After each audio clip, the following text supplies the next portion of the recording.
C'est à Chancelade, au pied de cette maison qui semble abandonnée, que le corps de Loïc Douault, 22 ans, a été retrouvé sans vie à 13 h.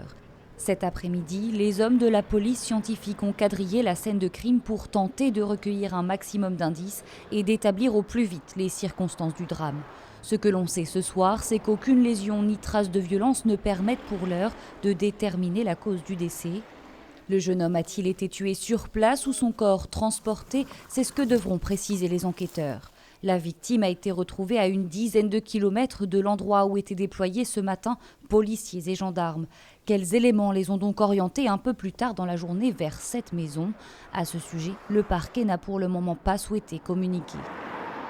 À quelques kilomètres du lieu où Loïc Douault a été découvert, ce fast-food dans lequel il était employé depuis plusieurs années, endroit où il a donné son dernier signe de vie il y a 3 jours, un SMS envoyé à sa petite amie « J'ai fini, je rentre ».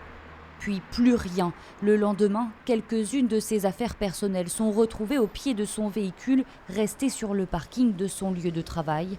À l'annonce du décès, l'établissement décide de fermer au public en raison de l'émotion très vive de ses collègues. Ses proches le décrivent comme un jeune homme sans histoire, apprécié de tous.